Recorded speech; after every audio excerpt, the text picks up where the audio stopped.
سے اور جی آپ کے پیغامات کا سلسلہ یہاں پر شروع ہو چکا ہے۔ نزاکت علی کربلائی صاحب بڈگام سے، فاطمہ ہمارے ساتھ ہیں، زہرا حسین حیدرآباد سے پاکستان، اور اس کے علاوہ امیر اطرت حیدری صاحب کشمیر سے، راہی شمشاد خمینی چک حسین بابل کارگل سے، محمد مقبول اور ہمارے دیگر ناظرین پروگرام میں ہمارا ساتھ دے رہے ہیں۔ ہمارے معزز مہمان تشریف لا چکے ہیں، ڈاکٹر کیسر عباس صاحب ہمیں جوائن کریں گے، اور امام جعفر صادق علیہ السلام کی تبلیغی اور تدریسی طریقے یہ آج کا موضوع رہے گا۔ ہم چلیں گے آہستہ آہستہ ڈاکٹر صاحب کی خدمت میں، اور میں سلام عرض کرتی ہوں ڈاکٹر صاحب، خوش آمدید کہتی ہوں پروگرام میں آپ کو، اور تسلیت و تعزیت پیش کرتی ہوں علیکم آج کے شب کے السلام حوالے سے۔ ورحمۃ اللہ۔ میں بھی آپ کی خدمت میں اپنے تمام ناظرین کی خدمت میں سلام عرض کرتا ہوں، اور آج کی اس شب غم کی مناسبت سے، امام جعفر صادق علیہ السلام کی شہادت کی مناسبت سے تعزیت پیش کرتا ہوں تمام ناظرین کی خدمت میں، اور اس غم کے حقیقی وارث حجت ابن الحسن العسکری علیہ السلام کی خدمت میں۔ جی کیسر بھائی، میں یہاں سے اپنی گفتگو کا آغاز کرنا چاہوں گی۔ البتہ ہم شاید اس پروگرام میں امام کی زندگی، امام کی شخصیت پر اس طرح سے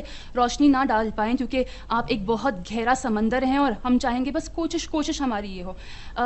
امام کا جیسا ہی نام آتا ہے تو ایک چیز جو سر فہرست آتی ہے وہ آتا ہے ان کا علم۔ میں چاہوں گی اس حوالے سے آپ ہمیں بتائیے۔ بسم اللہ الرحمن الرحیم وبہ نستعین وصلی اللہ علی محمد وآلہ الطاہرین۔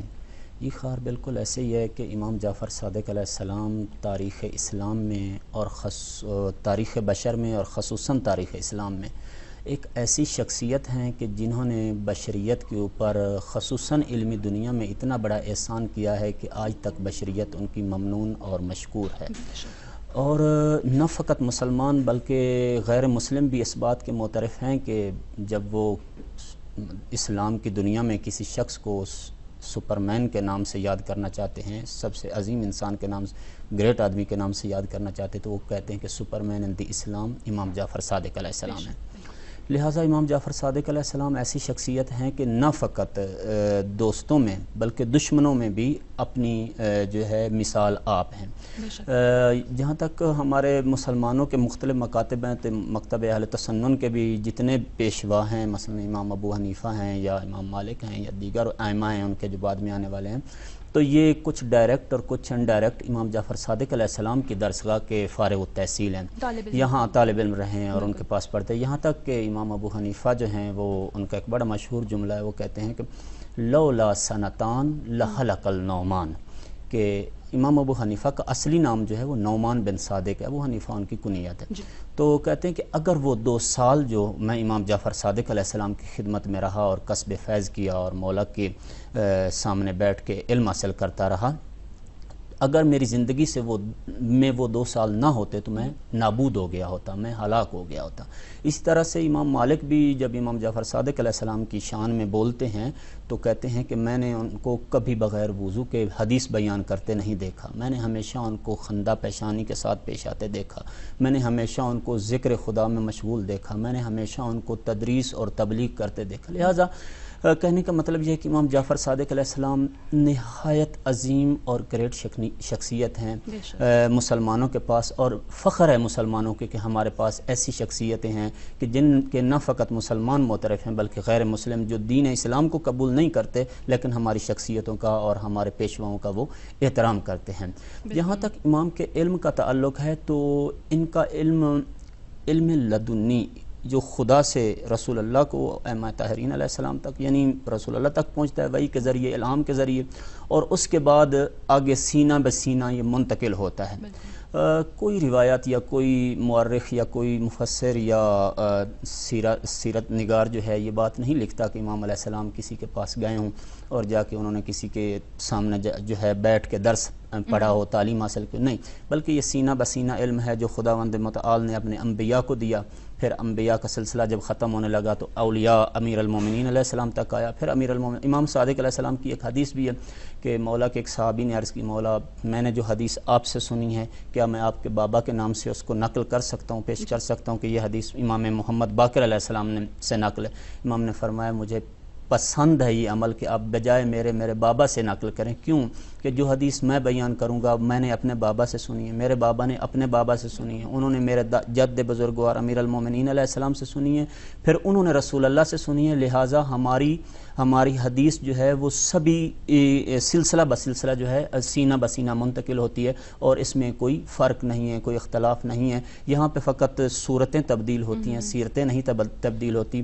یہاں پہ فقط لوگ بدلتے ہیں یا نام بدلتے ہیں، جبکہ پیغام جو ہے وہ نہیں بدلتا ہے، پیغام وہی رہتا ہے۔ جہاں تک آج کے موضوع کا تعلق ہے کہ امام جعفر صادق علیہ السلام نہایت اہم اور ضروری ہے کہ آج چونکہ ہر مسلمان جو ہے، کیا ذاکر ہے، کیا عالم ہے، کیا مبلغ ہے، کیا مفسر ہے، جو بھی ہے وہ تبلیغ کر رہے ہیں اسلام کی۔ بالکل۔ تو ہمیں معلوم ہونا چاہیے کہ اسلام کے جو بانی ہیں، اسلام کے جو ہادی اور پیشوا ہیں، ان کا شیوا کیا تھا، ان کی روش کیا تھی، وہ کس طرح تبلیغ کرتے تھے، کس طرح تدریس کرتے تھے، اور کیا سبب بنا کہ آج تک ان کی تدریس اور تبلیغ کا لوہا جو ہے وہ مانا ہوا ہے۔ ہر کوئی اس کا اعتراف کرتا ہے۔ کیا دوست لاکھ کوششوں کے باوجود، اتنی دشمنیوں کے ابھی بتا رہے تھے مولا کی ذات اقدس کے بارے میں اور حالات زندگی کے بارے میں، واقعاً ایسا ہی ہے۔ ہر زمانے کی حکومت اہل بیت عصمت و طہارت کے خلاف رہی ہے۔ ہر زمانے کی جو قدرت اور طاقت تھی، آپ دیکھتے ہیں کہ کسی بھی جتنی بڑی آرگنائزیشن ہو، یا مثلا تنظیم ہو، یا قوم ہو، یا ملت ہو، جب حکومت وقت اس کے خلاف ہو جاتی، بالآخر اس کو نابود کر کے دکھا دیتے ہیں۔ بالکل۔ لیکن مکتب اہل بیت ایسا مکتب ہے کہ جس کی شروع سے لے کے آج تک آپ دیکھ لیں کہ امریکہ اور دنیا کی بڑی بڑی قدرتیں اور طاقتیں کس قدر ایران کی دشمن ہیں، تو مکتب اہل بیت کی دشمن رہی، لیکن پھر بھی یہ مکتب زندہ رہا۔ تو یہ اہل بیت کی تبلیغ اور تدریس کا ذریعہ نتیجہ تھا کہ انشاءاللہ بعد میں اس پہ گفتگو کریں گے۔ انشاءاللہ گفتگو کو ہم آگے بڑھائیں گے۔ عزیز ناظرین، یہاں پر چلیں گے پروگرام کے ایک حصے کی طرف، اور اس کے بعد آپ کی خدمت میں حاضر ہوں گے۔ آپ ہمارے ساتھ رہیے گا۔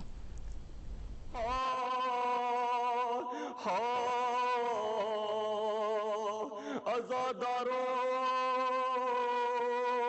عام شیعوں کے لیے ظلم کا دستور ہوا، چین سادات بنی فاطمہ کا دور ہوا، کوئی قیدی تو کوئی قتل سے مغفور ہوا، اس ستم پر بھی نہ ٹھنڈا دل منصور ہوا، ارے قید میں احمد مختار کو غم نہ کیا، زہر سے جعفر صادق کا جگر چاک کیا، ارے زہر ظالم نے دیا دانہ انگور میں جس سے کھاتے ہی ہوا حال شہیدی کا تباہ، ارے روز روشن ہوا آقا کی نگاہوں میں سے آپ اٹھے دربار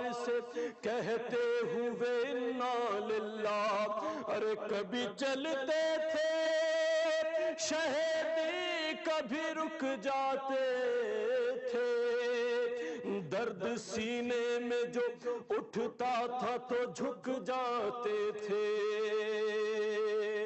اور ظلم آداغ سے وہ اللہ کا پیارا نہ رہا، دہر میں عرش الہی کا ستارہ نہ رہا، اب کوئی بھی یتیموں کا سہارا نہ رہا، اور شیعہ کہتے ہیں مددگار ہمارا نہ رہا، ارے خنجر غم سے کلیجہ ہے دوپارا، ہے بے خطا زہر سے منصور نے مارا ہے۔ آپ دیکھ رہے ہیں پروگرام نسیم زندگی، اور ناظرین ہم گفتگو کر رہے ہیں یہاں پر محترم کیسر عباس صاحب کے ساتھ، اور ہم یہاں پر گفتگو کر رہے ہیں امام جعفر صادق علیہ السلام کی تدریسی اور تبلیغی طریقے۔ اور جی کیسر بھائی، آپ گفتگو کرے تھے اس حوالے سے کہ کس طرح سے تبلیغ کیا گیا دین اسلام کو کہ آج تک اسلام کا بول بالا ہے۔ جی بالکل خیر باب، ایسے ہی ہے کہ تبلیغ ایک فن ہے جو ہر کسی کے پاس نہیں ہوتا، اسی طرح تدریس بھی ایک فن ہے جو ہر مثلاً جو ایم اے کر جاتا ہے یا M Phil P H D کر جاتا ہے وہ استاد نہیں ہوتا، استادی باقاعدہ سیکھی جاتی ہے کہ استاد کیا ہوتا ہے، کیسے استادی پڑھایا کیسے جاتا ہے. اسی طرح تبلیغ بھی جو ہے ایک طریقہ ہے کہ جس کا باقاعدہ طور پہ جس کے اوپر کتابیں لکھی جا چکی ہیں، اور جو مبلغین اور اہل علم لوگ ہیں انہوں نے اس کے اوپر باقاعدہ طور پہ جو ہے وہ لکھا ہے. بہت اچھی اچھی کتابیں موجود ہیں اس وقت. تو امام جعفر صادق علیہ السلام چونکہ خود مرکز علم اور باب علم کے فرزند تھے اور مدینۃ العلم کے جو ہے فرزند تھے، لہٰذا امام جعفر صادق علیہ السلام وہ جو تبلیغی طریقے یا تدریسی طریقے اس زمانے کی ضرورت کے مطابق، یعنی پہلی چیز جو یہاں پہ عرض کروں گا، تبلیغ ہو یا تدریس ہو، اس کا زمان اور مکان کو مد نظر رکھنا نہایت ضروری رہتا ہے. کہ مثلا اگر سامنے کلاس آپ کی ہے پہلی کلاس کے بچوں کی، وہاں پہ آپ جو ہے ایم اے کا نصاب پڑھانا شروع کر دیں یا ایم اے کی سطح کی بات کرنا شروع کر دیں تو ان کے سر کے اوپر سے گزر جائے گی، ان کو کوئی سمجھ. اسی طرح سے پڑھے آپ کا مجمع ہے، مبلغ کے سامنے مجمع جو بیٹھا ہے وہ ایک دیہاتی مجمع ہے، ان پڑھ لوگوں کا مجمع ہے، تو ایسے مجمع میں جو ہے آپ ایک علمی بات کرنا شروع کر دیں گے، سائنس اور ٹیکنالوجی کی دنیا سے جو ہے آپ گفتگو کرنا شروع کر دیں گے. وہ بیچارے بجائے اس کے کہ آپ کی بات سمجھیں گے وہ پریشان ہو جائیں گے، بلکہ گھبرا جائیں گے، بلکہ تنگ آ جائیں گے. یہاں پہ امام جعفر صادق علیہ السلام فرماتے ہیں کہ حالات اور زمان اور مکان کو مبلغ کو دیکھ کے بات کرنا چاہیے، مد نظر رکھنا چاہیے. اور اگر مبلغ زمان اور مکان کی پہچان نہیں کر سکتا تو تبلیغ نہ کرے. اس کو حق حاصل نہیں کہ وہ تبلیغ کیوں. وہ جب اس طرح کی تبلیغ کرے گا کہ جس میں زمان و مکان کی اس کو شناخت نہیں ہے تو وہاں پہ یقیناً وہ دوسروں کا وقت ضائع کرے گا. اور جو کوئی دوسروں کا وقت ضائع کرتا ہے یا اپنا وقت ضائع کرتا ہے وہ مسرف ہے، اور مسرف خدا کا دشمن ہے، اور خدا اس کو پسند نہیں کرتا، یہ مسرف جہنم میں جائے گا. یہی جو تبلیغ میں کر رہا ہوں جبکہ مجھے زمان اور مکان کی شناخت نہیں ہے، یہی تبلیغ مجھے جہنم میں لے جائے گی مولا کی حدیث کی روشنی میں. لہٰذا امام علیہ السلام چند طریقوں سے جو ہے تبلیغ کیا کرتے تھے. ایک طریقہ تھا مولا کا تبلیغ یا تدریس کیا کرتے تھے، ایک طریقہ تھا مولا کا خطابت یا وعظ. اس کو فارسی میں کہتے ہیں خطابے و موعظے. خطابے در حقیقت عربی کے لفظ خاطبہ سے ہے، موعظے وعظ سے ہے. وعظ خطابت کو انگلش میں جو ٹرانسلیٹ کیا گیا ہے وہ لیکچر ہے، یعنی یہی جو آج کل لیکچر کلاس میں ڈیلیور کرتے ہیں اس طرح سے. اور جو وعظ ہے وہ اس کا تھوڑا سا رخ جو ہے مذہبی یا دینی یا وہ ہے، جبکہ جو لیکچر دیا جاتا ہے اس کا ایک ہدف ہوتا ہے، کلاس ہوتی ہے، نصاب ہوتا ہے، سلیبس ہوتا ہے اور پڑھا لکھا مجمع ہوتا ہے. جبکہ وعظ اور اس میں مجلس میں لازمی نہیں کہ پڑھا لکھا مجمع، عام عوام بھی آ سکتی ہے، اس میں پڑھے لکھے مرد زن بچے جوان سب شامل ہو سکتے ہیں. مولا کا ایک طریقہ تھا خطابت اور وعظ. دوسرا طریقہ جو مولا کا تھا وہ تھا سوال و جواب. مولا بیٹھ جاتے تھے اپنی اس میں محفل میں، یا یہ کہ پڑھانے کے بعد یا یہ کہ صبح کی نماز کے بعد زور کی نماز، اور کہتے تھے اپنے شاگردوں کو کہ آؤ مجھ سے جو کچھ پوچھنا چاہتے ہو. یہ جو سلونی کا فرمان ہمارے یہاں مشہور ہے، فقط امیر المومنین تک نہیں بلکہ امام جعفر صادق علیہ السلام بھی فرماتے تھے سلونی قبل ان تفقدونی فانی بطرق السماء عالم منی بطرق الارض، کہ آؤ پوچھو جو کچھ مجھ سے پوچھتے ہو. میں فرزند رسول صادق آل محمد نہ فقط زمینوں کی بلکہ زمینوں کی نسبت آسمانوں کی راہوں کو بہتر جانتا ہوں. امام جعفر صادق علیہ السلام کی شان میں بھی یہ روایت موجود ہے، میں نے خود دیکھی ہے اور لکھی بھی ہے اپنی کتاب میں. لہٰذا امام جعفر صادق علیہ السلام کا تیسرا طریقہ جو تھا وہ مناظرہ تھا، کہ مختلف مکاتب کے لوگ آتے تھے جن میں کچھ مسلمان ہوتے تھے، کچھ غیر مسلم ہوتے تھے. جو غیر مسلم ہوتے تھے وہ آ کے توحید کے اوپر گفتگو کرتے تھے کہ تم جس توحید کو مانتے ہو، ان میں ایک بڑا مشہور نام ابن ابی الاوجا کا ہے. ابن ابی الاوجا یہ دہریہ تھا، خدا کو بھی نہیں مانتا تھا اور یہ خدا کا منکر تھا. تو امام جعفر صادق علیہ السلام سے آ کے جو ہے مناظرہ کیا کرتا تھا. بلکہ بعض مرتبہ پھر امام علیہ السلام نے جب علم نے پیش رفت کی امام کے زمانے میں، کیونکہ امام جعفر صادق علیہ السلام کو جو ایک خصوصیت حاصل ہے وہ یہ ہے کہ امامت کا زمانہ طولانی ترین زمانہ ہے تمام ائمہ کی صف میں. 34 سال ملے ہیں امام علیہ السلام کو تبلیغ کرنے کے. اور اس زمانے کی خصوصیت یہ ہے خار رباب کہ اس زمانے میں بنی امیہ کا جو حکومت ہے وہ نابود ہو رہی تھی اور بنی عباس کی حکومت جو ہے وہ برسر اقتدار آ رہی تھی. اس زمانے میں امیہ والے اہل بیت پہ ظلم نہیں ڈھا سکتے تھے کیونکہ ان کو بنی عباس کا سامنا تھا، اور عباسی ظلم نہیں ڈھا سکتے تھے کیونکہ ان کا پیغام اور اعلان تھا الرضا من آل محمد. یعنی انہوں نے لوگوں کے دلوں میں یہ ڈالا تھا کہ ہم نے آل محمد کے امام حسین کے خون کے لیے جو ہے یہ کر رہے ہیں، قیام کر رہے ہیں اور انشاءاللہ اس کا بدلہ لیں گے. بالکل جی، اپنی گفتگو کو ہم آگے بڑھائیں گے. کیسر بھائی، ناظرین آپ بھی ہمارے ساتھ رہیے گا پروگرام میں، لیکن فی الحال چلیں گے پروگرام کے ایک حصے کی طرف اور اس کے بعد اپنی گفتگو کو آگے بڑھائیں گے.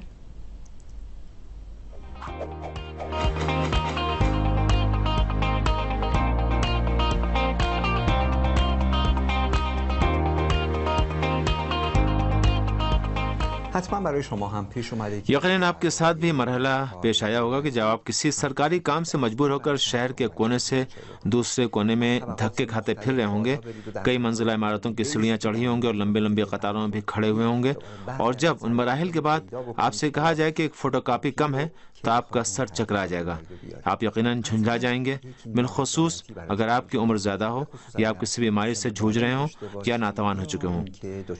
میں کیوان نقرکار پروگرام فضائے مجازی میں آج چاہتا ہوں کہ ای گورننس کے بارے میں آپ سے گفتگو کروں۔ ای گورننس میں جدید ترین انفارمیشن ٹیکنالوجی سے سرکاری خدمات پیش کی جاتی ہیں، ان میں کمپیوٹر، موبائل جیسی ٹیکنالوجیاں آتی ہیں اور لوگ سوشل میڈیا سے بھی استفادہ کرتے ہیں۔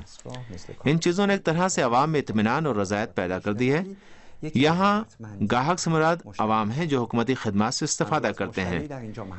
ای گورننس کی خدمات کی خصوصیت یہ ہوتی ہے کہ اس کے لیے ہمیں سرکاری دفتر یا محکمے میں جانا نہیں پڑتا ہے اور آپ یہ خدمات 24 گھنٹے حاصل کر سکتے ہیں، بلکہ جب بھی آپ کے پاس انٹرنیٹ ہو اس وقت یہ خدمات حاصل کر سکتے ہیں۔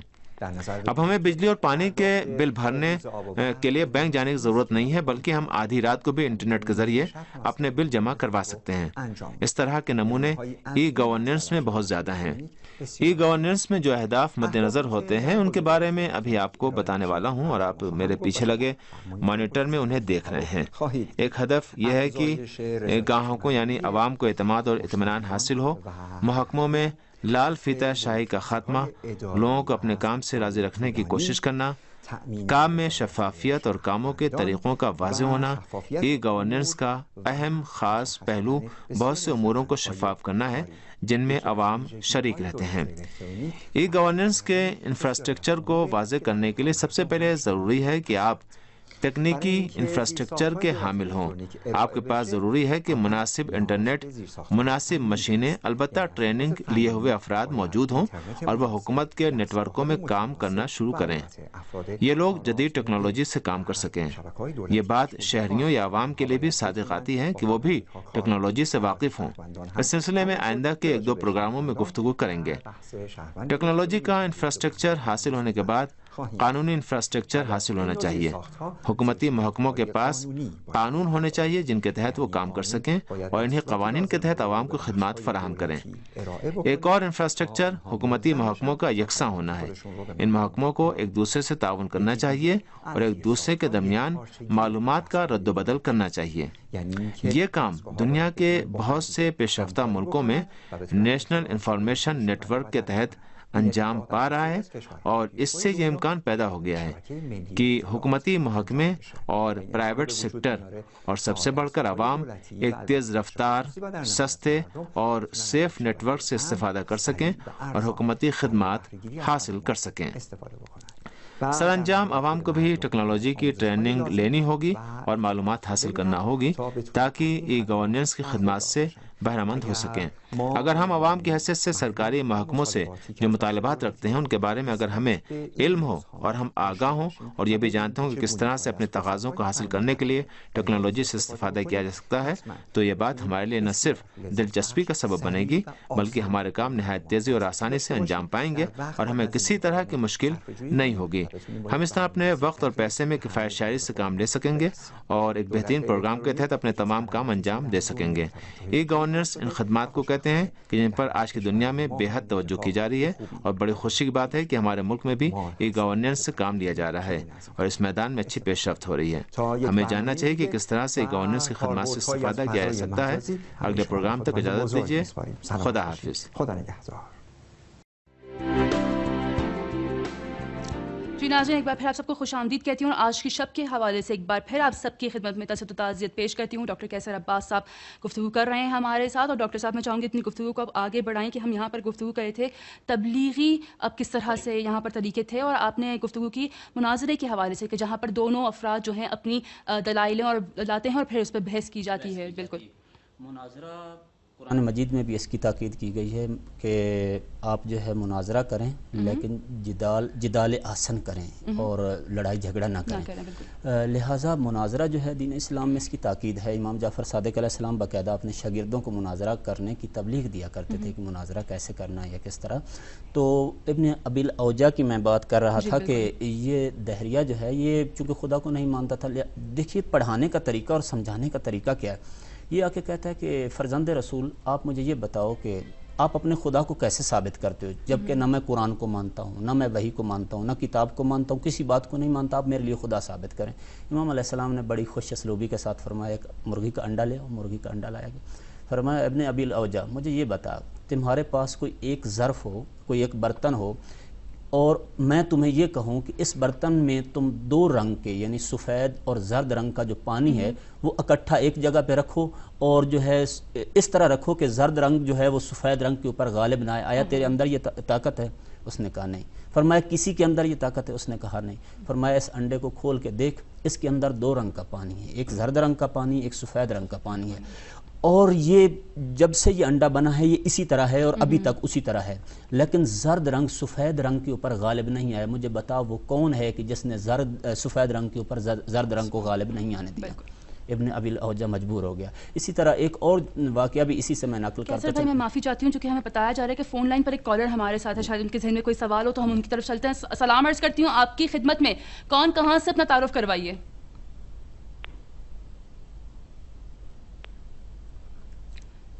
اچھا جی ہمارا رابطہ ان سے کٹ گیا. انشاءاللہ ہمارے ساتھی پھر سے کوشش کریں گے آپ سے رابطہ کرنے کی اور ہم چلیں گے واپس کیسر بھائی کی طرف. معاف کیجیے گا کیسر بھائی اپنی گفتگو جاری رکھیں. مفضل ایک شاگرد امام جعفر صادق علیہ السلام سے بڑی مشہور کتاب توحید مفضل آج بھی موجود ہے ہمارے پاس.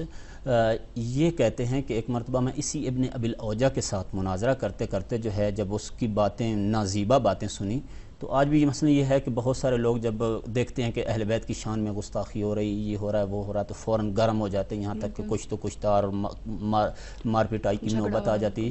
تو وہ کہتے ہیں کہ جب مفضل کے ساتھ مناظرہ ہوا تو مفضل ناراحت ہو گئے. کہا تیری طاقت کیسے یعنی تو میں جیسے ہوتا ہے لڑائی. مفضل نے کہا کہ میں نہیں مانتا ہوں تو کہ تم جعفر صادق علیہ السلام کے شاگرد ہو. ابن ابی الاوجا نے مفضل سے کہا وہ کیسے؟ کہا کہ میں نے 10 مرتبہ اگر تو کہتا ہے کہ امام جعفر صادق علیہ السلام کا شاگرد ہوں تو میں نے 10 مرتبہ آپ کے استاد سے مناظرہ کیا ہے اور اس سے یہ تو کچھ بھی نہیں کہا اس سے سخت ترین الفاظ کا میں نے استعمال کیا ہے لیکن اس بندہ خدا کو میں نے دیکھا وہ اتنے اطمینان اور سکون قلب کے ساتھ میری بات سنتے رہتے تھے کہ جب تک بات ختم نہیں ہو جاتی تھی وہ اصلاً بولتے نہیں تھے اور جب بات ختم ہو جاتی تھی تو نہایت سادہ اور بامفہوم الفاظ کے ساتھ آہستہ آہستہ چھوٹے چھوٹے جملوں میں بات کیا کرتے تھے یہاں تک کہ بات وہاں پہ آ جاتی تھی کہ ہمارے لیے سارے راستے بند ہو جاتے تھے. اگر تو ان کا شاگرد ہے تو تیرے اندر یہ غصہ یہ عصبانیت یہ کہاں سے آ گئی؟ میں نہیں مانتا ہوں. جب یہی بات مفضل نے امام جعفر صادق علیہ السلام سے آ کے پوچھی کہ مولا ابن ابی الاوجا اس طرح کہہ رہا تھا امام نے فرمایا ہاں وہ ایسے ہی آ کے کرتا ہے لیکن ہمارا کام ہے اس کے ساتھ خوش مزاجی کے ساتھ اطمینان کے ساتھ صبر و تحمل کے ساتھ اگلے کو قائل کرنا نہ یہ کہ غصے میں آ جانا. لہٰذا امام علیہ السلام کی جو روش تھی مناظرے کی وہ اپنی مثال آپ تھی. اس کے بعد امام علیہ السلام کا ایک اور جو طریقہ تھا وہ عملی طریقہ تھا یعنی عمل کے ساتھ. بعض لوگ ہیں بات نہیں مانتے مثلا موعظہ ان کے اوپر اثر نہیں کرتا لاکھ سمجھانے پہ مثلا سوال و جواب کے لیے وہ آمادہ نہیں ہیں اسی طرح مناظرہ کرنے پر آمادہ نہیں ہیں وہ عملی دلیل چاہتے ہیں. ایسے لوگوں کے ساتھ امام علیہ السلام ان کی یعنی جیسے ہی مولا صورت دیکھتے تھے تو صلاحیت کا اندازہ لگا لیتے تھے. مثلا یہ جو سامنے والا ہے اس کو مثلا ایک بچے کو لے کے امام کے پاس آ کے عرض کیا مولا میرے پاس جتنی طاقت تھی میں نے اس بچے کو خدا کی ذات کا تعارف کروانے کے لیے مصرف کی ہے استفادہ کی ہے لیکن یہ بچہ ماننے کو تیار ہی نہیں. کہتا خدا ہے تو مجھے دکھاؤ کہاں ہے. امام علیہ السلام نے فرمایا کوئی بات نہیں. بچے کو پاس بلایا پیار سے اپنے پاس بیٹھایا غلام سے کہا کہ شربت بنوا کے لے آؤ. جب غلام شربت لے کے آیا تو امام علیہ السلام نے بچے سے فرمایا بچے شربت پیو. جب بچے نے شربت پیا امام علیہ السلام نے فرمایا بچے بتاؤ اس پانی کا جو ہے ذائقہ کیسا تھا؟ اس نے کہا میٹھا. امام نے فرمایا مٹھاس کہاں ہے؟ اس نے کہا مٹھاس اس کے اندر ہے. امام نے فرمایا مجھے دکھاؤ. اس نے کہا اندر ہے لیکن نظر نہیں آتی. امام نے فرمایا کائنات کی ہر شے میں خدا ہے لیکن نظر نہیں آتا. جس طرح اس پانی کے اندر مٹھاس ہے میٹھا ہے لیکن نظر نہیں آتا اسی طرح کائنات کی ہر شے کے اندر خدا ہے لیکن نظر نہیں آتا. کہنے کا مطلب یہ ہے کہ امام جعفر صادق علیہ السلام کی سیرت میں جو پڑھانے کے طریقے ہیں وہ صلاحیت کو دیکھ کے، ان لیاقت کو دیکھ کے، اگلے کی اہلیت کو دیکھ کے پڑھایا جاتا تھا۔ اسی طرح سے کچھ طریقے امام علیہ السلام کے ہیں، وہ اس طرح کے طریقے ہیں کہ ان کو آپ کہہ سکتے ہیں کہ مثلا نقطے بیان کرنا۔ ایک مرتبہ بلکہ یہی آج کی رات ہی جب کنیز کہتی ہے کہ میں نے دیکھا کہ امام علیہ السلام کی حالت یہ ہو گئی تھی کہ انشاءاللہ اس بات کو پھر جو ہے آگے چل کے بتایا جا رہا ہے کہ فون لائن پر ایک کالر ہے، ہم فوراً ان سے بات کرتے ہیں۔ سلام عرض کرتی ہوں آپ کی خدمت میں، کون کہاں سے اپنا تعارف کروائیے؟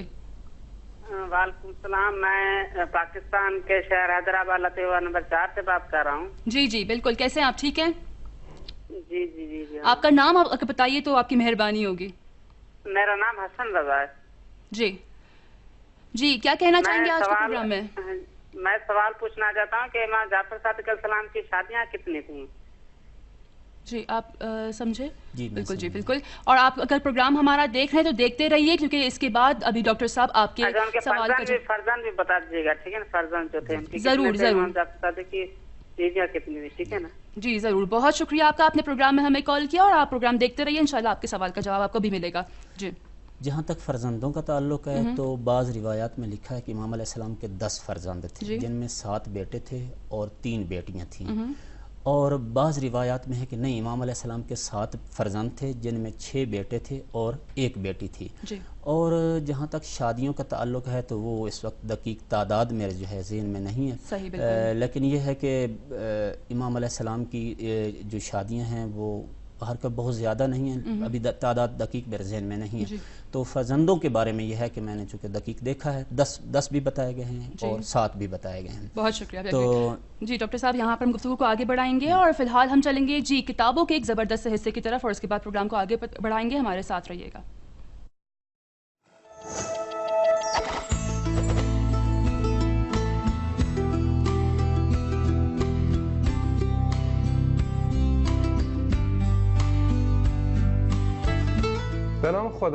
بسم اللہ الرحمن الرحیم۔ السلام علیکم، میں امین عظیمی ہوں۔ میں آپ سے کتب بینی اور مطالعے کے بارے میں گفتگو کروں گا۔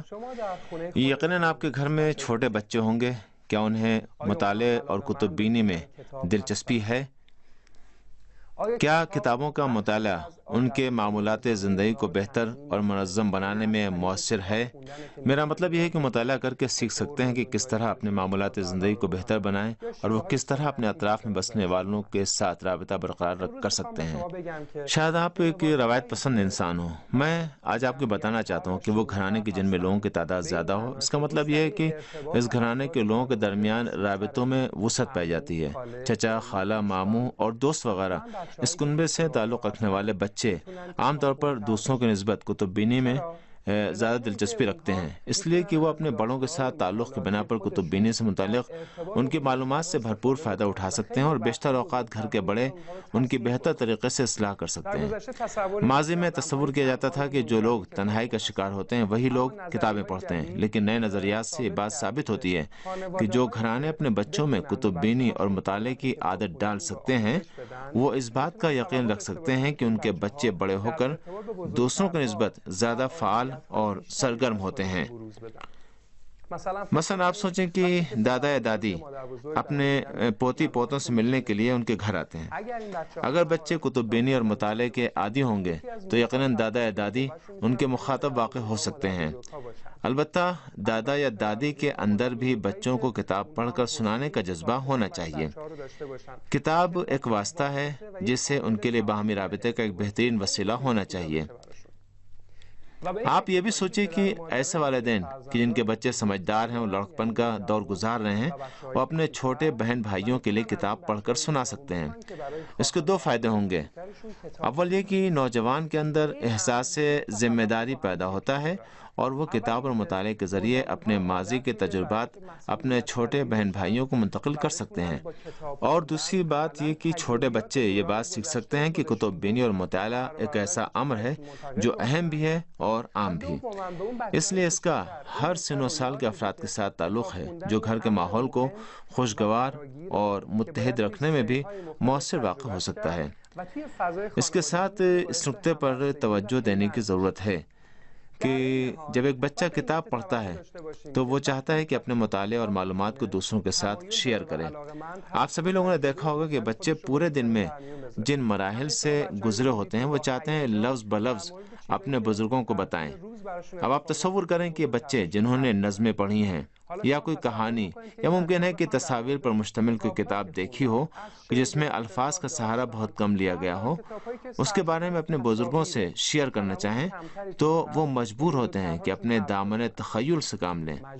وہ مجبور ہوتے ہیں کہ کتاب میں انہوں نے اگر کوئی نیا لفظ پڑھا ہے تو اس سے استفادہ کریں۔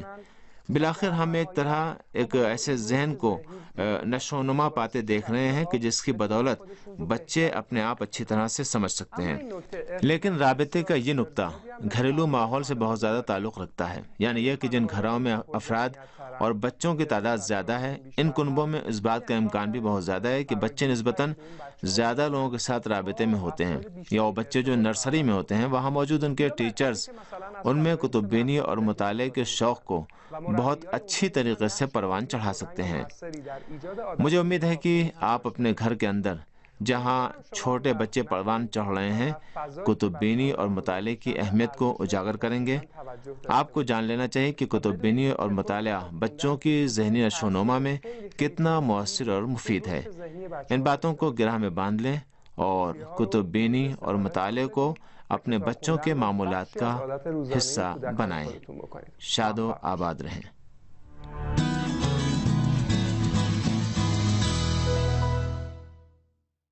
ناظرین خوش آمدید کہتی ہوں، آپ دیکھ رہے ہیں پروگرام نسیم زندگی، اور کیسر بھائی یہاں پر ہم گفتگو کے آخری حصے میں پہنچ چکے ہیں، اور ہمارے پاس ایک سوال بھی آیا ہے کہ سید شبیر نقوی چکوال پاکستان سے لکھتے ہیں فقہ جعفریہ کا نام امام جعفر صادق علیہ السلام کے نام سے منسوب ہے یا نہیں؟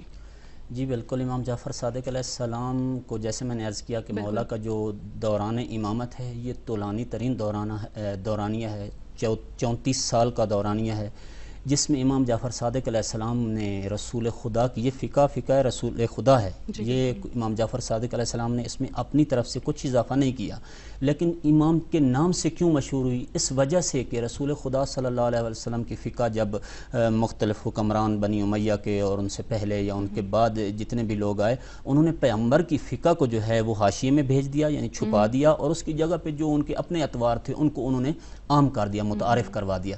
لہٰذا جب امام علیہ السلام کا زمانہ آیا تو امام علیہ السلام نے وہی اوریجنل اور ناب اصلی فقہ جو رسول خدا کی تھی اس کا دوبارہ تعارف کروایا۔ 4000 شاگرد امام جعفر صادق علیہ السلام نے اپنے پاس تربیت کیے، ان کو پڑھایا کہ جن کو وہ فقہ جو رسول خدا کی فقہ تھی اس کا تعارف کروایا، جس کی بنیاد پہ لوگوں نے امام جعفر صادق علیہ السلام کے ساتھ اس فقہ کو منسوب کر دیا، حالانکہ یہ فقہ وہی رسول خدا کی فقہ ہے، یہ مذہب وہی رسول خدا کا مذہب ہے، یہ آئین وہی ہے جو رسول خدا نے دیا ہے، فقط امام جعفر صادق علیہ السلام سے منسوب اس لیے کیا گیا کہ امام علیہ السلام نے ان کو احیا کیا، دوبارہ سے زندہ کیا، وہ جو پردے ان کے اوپر ڈال دیے گئے تھے ان کو اتار کے اصلی جو ناب اسلام ناب تھا، جو دین ناب تھا، وہ لوگوں تک پہنچایا۔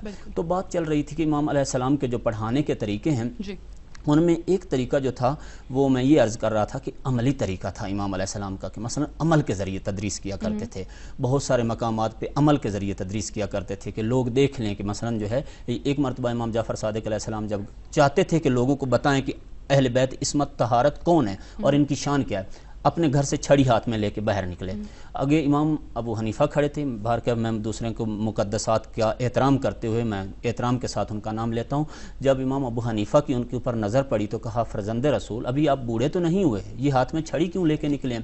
امام علیہ السلام نے فرمایا ابو حنیفہ یہ چھڑی اس لیے ہاتھ میں ہے کہ یہ میرے نانا رسول خدا کی چھڑی ہے، جو رسول خدا سے علی مرتضیٰ کو ملی، پھر امام حسن کو ملی، امام حسین کو، علی زین العابدین کو، محمد باقر میرے بابا کو، اور میرے بابا سے چلتی ہوئی مجھے ملی، یہ میراث ہے ہماری، اور رسول خدا کی چھڑی تبرکن میں نے اپنے ہاتھ میں یہ چھڑی پکڑی ہوئی ہے۔ اب ایک مرتبہ امام ابو حنیفہ جھکے کہ اس چھڑی کا بوسہ لے لیں، لیکن امام نے چھڑی پیچھے کر دی، فرمایا ابو حنیفہ مجھے یہ بتاؤ کہ اس لکڑی کو چومتے ہو کہ جس کو پیغمبر کا ہاتھ لگا ہے، اس پہ پھر اپنی آستین کا بازو کپڑا ہٹا کے آستین کو ہٹا کے فرمایا ان ہاتھوں کو کیوں نہیں چومتے کہ جن کے اندر رسول خدا کا خون ہے، جن کی گوشت رسول خدا کا گوشت ہے، جن کی پوست رسول۔ ابو حنیفہ جب ہاتھ چومنے لگے تو امام نے ہاتھ بھی پیچھے کھینچ لیا، فرمایا کہ تم ہمارے فرمان کے اوپر عمل کرو، ہمارے ہاتھ چومنے کی ضرورت نہیں ہے۔ بہت شکریہ کیسر بھائی، آپ یہاں تشریف لائے، زبردست گفتگو رہی آپ کے ساتھ، آپ کا تہہ دل سے شکریہ ادا کرتے ہیں، اور ناظرین امید کرتی ہوں، امید کیا مجھے پورا یقین ہے کہ آپ کو آج کا پروگرام پسند آیا ہوگا۔ چلیں گے یہاں